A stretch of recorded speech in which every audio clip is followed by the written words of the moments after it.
saya Ayu. Nah, sekarang kita lagi ada di panti asuhan. Panti asuhan mana? Pada penasaran? Saya juga. Mari kita ketok ya. Sepada.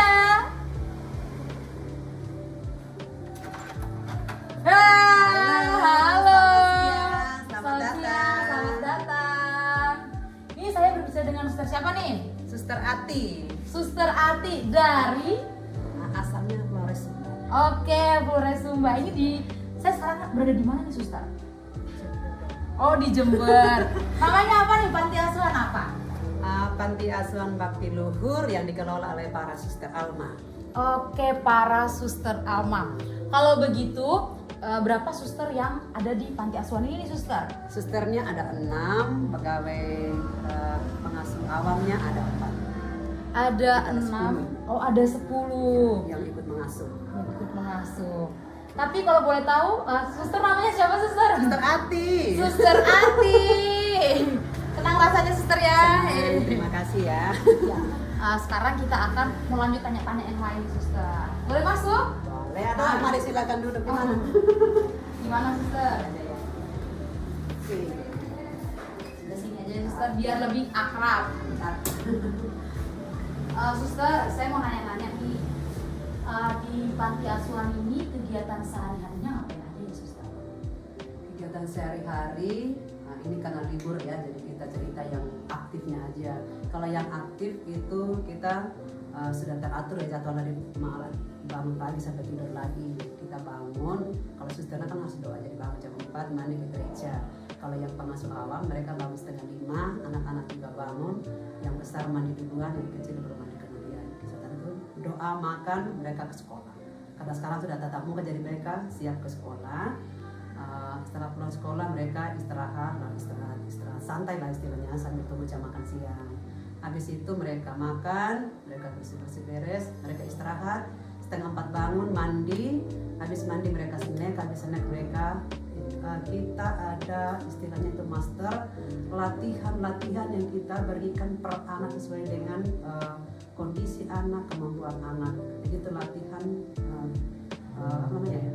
Untuk kemandiriannya, untuk bakatnya, untuk keterampilannya sesuai dengan kondisi anak. Setelah itu mereka kegiatan bersama seperti setiap hari itu sudah ada dari Senin ketuhanan, hari Selasa kesenian, Rabu keterampilan. Itu bersama. Jadi setelah mereka latihan master jam per orang, lalu mereka bersama. Itu kegiatan dari jam 5 lalu sampai jam setengah 6. Kalau waktunya lama berarti sampai jam 6. Setelah itu mereka doa sore. Habis doa sore makan. Lalu kalau masih ada yang punya tugas sekolah, PR kerjakan. Kalau yang tidak ada dia jam 8 sudah masuk kamar. Masuk kamar, entah anak itu tidur atau belum tidur ya jam 8 masuk kamar. Besok paginya lagi bangunnya lagi setengah 5. Oke, jadi begitu kegiatannya. Jadi setiap hari sudah ada jadwalnya. Semua sudah terjadwal. Kemudian didampingi oleh 10 suster. 6 suster, 6 suster, 4 pengasuh. Karena kita harus ada pengasuh yang membantu. Jadi 10 orang ya dengan Susternya tidak bekerja.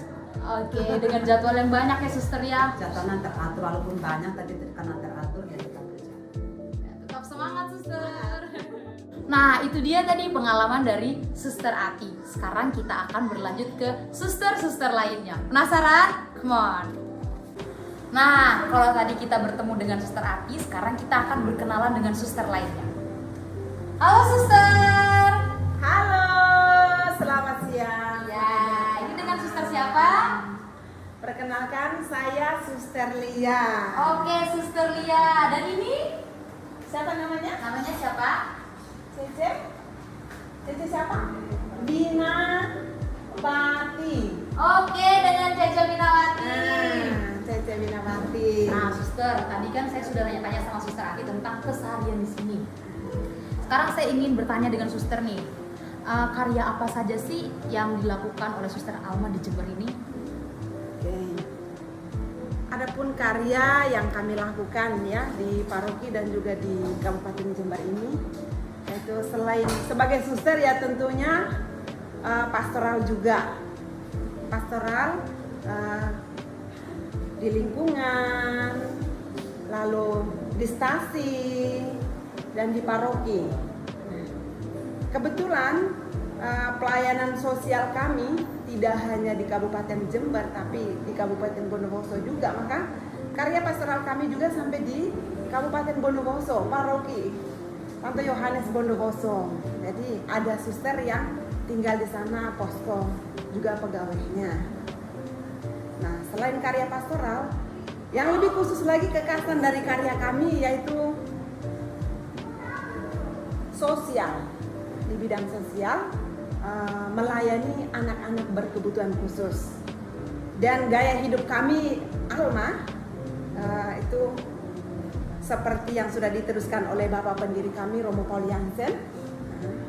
Gaya hidupnya, tinggal serumah, makan semeja, tidur sekamar, beda tempat tidur ya. Jadi satu kamar ada beberapa tempat tidur dengan anak-anak berkebutuhan khusus dan juga mereka yang tidak diterima oleh keluarga sejak lahir ya. Jadi gaya hidup kami ya begitu, serumah, semeja makan, sekamar. Jadi harus rukun, gembira, dan tentunya akan menghasilkan pelayanan kasih. Karena kalau tidak ada yang kasih maka anak-anak yang seperti Cece ini gak kerasan ya Ce ya. Lagi mogok karena mau buat teh mau makan. Nah itu jadi untuk pelayanan sosial ada di panti, itu yang namanya mungkin ada di depan panti, berarti mereka yang tinggal 24 jam bersama kami dengan gaya hidup yang tadi tuh, serumah, semeja makan, sekamar itu. Dan juga ada non panti. Non panti itu kami lakukan dengan sistem CBR. CBR itu kita pergi mencari. Setelah kita cari, kita dapatkan, nah kita bina, lalu kita rawat. Rawat mereka karena anak-anak cacat ini masih punya ikatan batin yang begitu dalam dengan orang tua, dan orang tua juga begitu tanggung jawab dengan mereka. Jadi mereka itu tinggal di rumah. Nah, kita yang mengadakan kunjungan, sistem door to door. Jadi kami para suster ini ya setiap hari itu pasti punya tugas. Jadi kalau kadang libur ya datang bertamu bisa ketemu, kadang tidak pernah lengkap ya kalau suster Alma bilang di tempat itu pas bersama, tidak. Pasti ada yang ke desa, pokoknya ya cocoknya Alma itu ya jalan tanpa nama, lorong tanpa nomor ya, itu alamat kami. Pasti kami akan menyebar. Jadi ada yang turun ke lapangan untuk sistem CBR itu, juga ada yang balai rehab. Nah, balai rehab ini anak-anak cacat yang tinggal di rumah. Terus kita punya transportasi, membantu mereka yang tidak punya transportasi. Tapi kalau bagi orang tua yang punya transportasi, mereka mengantar atau kita yang menjemput lalu datang ke panti. Di sini kita yang terapi mereka baik fisik maupun kognitifnya ya. Itu. Nah setelah kita jemput siang, kita kembalikan lagi ke rumah mereka masing-masing. Gitu. Makanya model pelayanan kami itu panti, non panti juga balai rehab. Panti bersama kami 24 jam. Non panti yang sistem CBR itu kita nanti door to door berdua-dua seperti Yesus mengutus muridnya kan, ya, berdua-dua. Jadi nah gitu kami ya berdua-dua begitu dengan motor, mau jalan jelek makanya Alma harus bisa motor jadi suster lihat. Oke. Lalu balai rehab. Nah teman-teman, itu tadi bahwa di sini pelajaran suster-suster Alma ada 3 ya suster ya. Menarik bukan? Kalau di Bondowoso punya posko.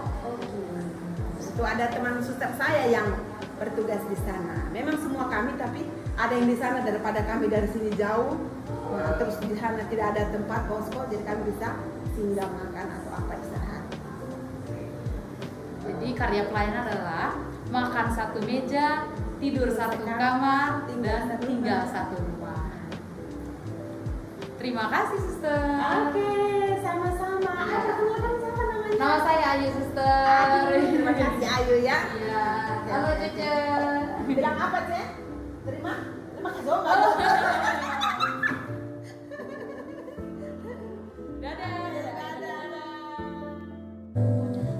ada suara apa nih? Kita masuk yuk, kita datangin. Permisi. Halo. Apakah saya boleh masuk? Boleh. Oke. Ini saya bersama suster siapa nih kalau boleh tahu? Saya Suster Yuni. Oke, ini Alma. Kemudian Oke, Astin. Ini lagi ngapain suster? Ini latihan kor untuk kor nanti sore di gereja. Oh, yang tanggung adalah suster Alma. Ya betul. Menarik sekali nih suster. Saya mau nanya-nanya nih kepada suster. Kenapa sih suster memilih Alma? Kalau saya milih Alma itu karena pelayanannya yang nyata. Jadi kita itu seperti mewujud nyatakan Injil. Jadi tidak hanya bicara tapi nyata kita menolong sesama. Terlebih khusus untuk anak-anak cacat.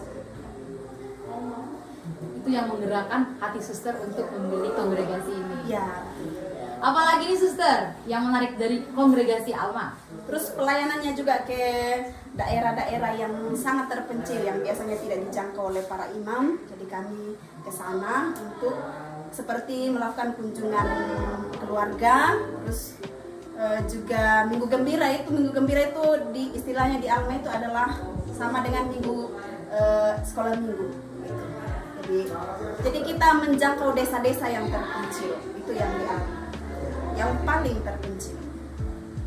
Oke, itu jadi alasan suster memilih Alma adalah gerakan Alma yang menyapa ya suster ya, yang keluar. Ya.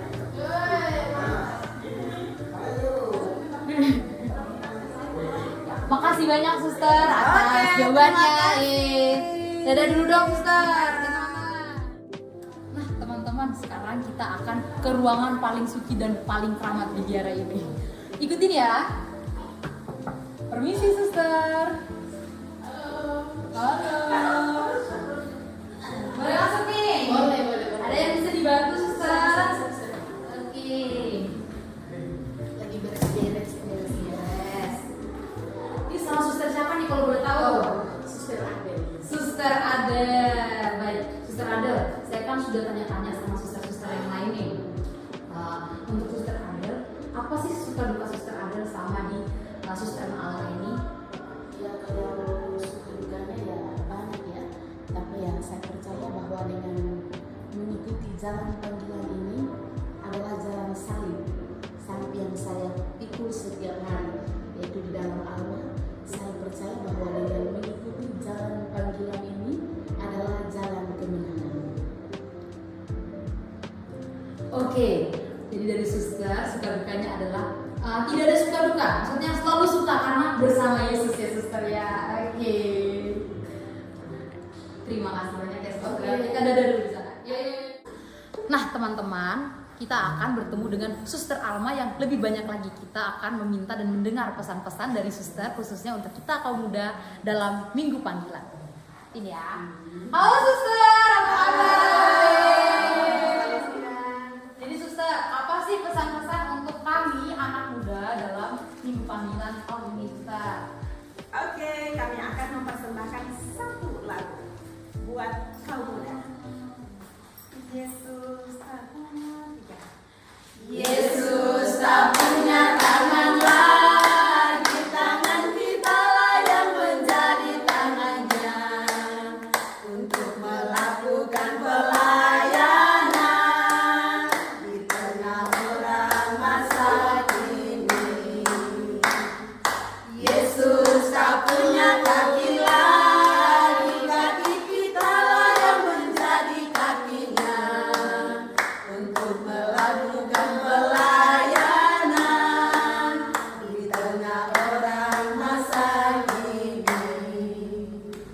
Ayo kaum muda, mari bergabung bersama Alma untuk menjadi saksi Kristus.